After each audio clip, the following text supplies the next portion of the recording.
হুম, আমরা তো বিভিন্ন পদই আপনারা ট্রাই করেছেন, কিন্তু ফুড মাইল ইউটিউব চ্যানেল থেকে আমরা এই রেসিপিটা অবশ্যই আপনারা বাসায় ট্রাই করে দেখবেন। এর স্বাদ যদি আপনাদের মুখে না লেগে থাকে, তারপরে আমাকে কমেন্টে আপনারা জানিয়ে দেবেন। তো এই অসাধারণ রেসিপির জন্য প্রথমে আপনাকে আমরা ভালোভাবে ছিলে নিতে হবে, এরপরে আমরা 4টা টুকরো করে কেটে নিতে হবে। শক্ত বলে আমি পাথর দিয়ে কেটে নিচ্ছি।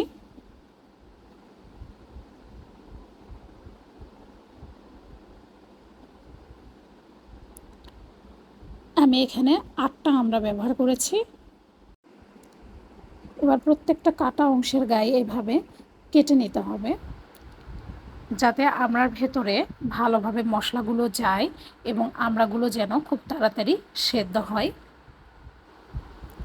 আমড়ার গায়ে কাট লাগানো হয়ে গেলে এবার একটা বড় বাটিতে পানি নিয়ে তাতে আমড়াগুলো দিয়ে সামান্য একটু লবণ দিয়ে দিতে হবে। এভাবে লবণ পানিতে আমড়াগুলো আধা ঘন্টার জন্য ভিজিয়ে রাখতে হবে। আধা ঘন্টা পর দেখবেন আমড়ার পানিটা ঘোলা হয়ে যাবে। এবার আমড়াগুলো একটু ভালোভাবে ধুয়ে নিতে হবে। ধুয়ে একটা আলাদা বাটিতে উঠিয়ে নিতে হবে। এবার একটা প্যানে 1 কাপ চিনি নিয়ে নিতে হবে।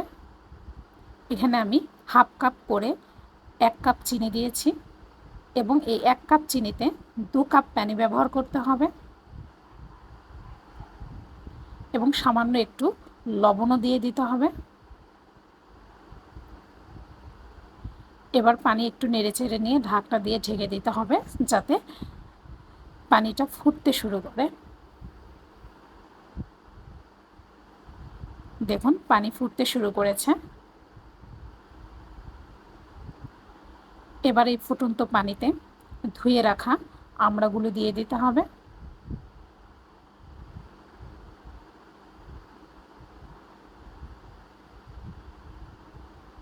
এবং এই আমড়াগুলো কিন্তু আপনাকে লো মিডিয়াম হিটেই রান্না করে নিয়ে নিতে হবে।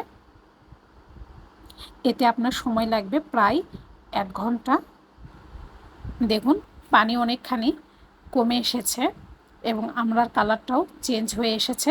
ঠিক এই পর্যায়ে আপনাকে দিয়ে দিতে হবে চিলি ফ্লেক্স 1 টেবিল চামচ, দিয়ে আবার সবগুলো একটু নেড়েচেড়ে নিয়ে নিতে হবে। এই পর্যায়ে আমড়াগুলো কিন্তু প্রায় 80% সেদ্ধ হয়েছে। এবার চুলোর হিটটা আপনাকে লোতে রাখতে হবে।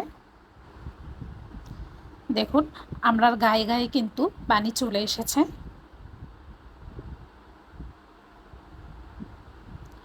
এ পর্যায়ে আপনাকে আরও 5 থেকে 6 মিনিট রান্না করে নিয়ে নিতে হবে মিডিয়াম হিটে,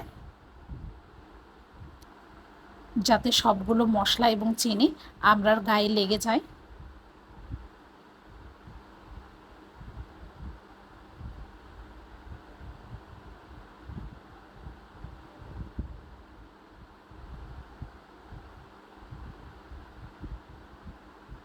দেখুন আমড়ার গায়ে কিন্তু সবগুলো মশলা এবং চিনি লেগে গেছে। বাস তৈরি হয়েছে আমড়ার মজাদার এই রেসিপি। ভিডিওটি ভালো লাগলে অবশ্যই আমাকে কমেন্টে জানাবেন এবং যারা আমার চ্যানেলটি সাবস্ক্রাইব করেননি তারা আমার চ্যানেলটা অবশ্যই সাবস্ক্রাইব করবেন। আপনাদের দেখিয়ে দিচ্ছি কি পরিমাণ সেদ্ধ হয়েছে। মুখে দিলে একবারে মুখের মধ্যে মিলিয়ে যাচ্ছে, এরকম সেদ্ধ হয়েছে।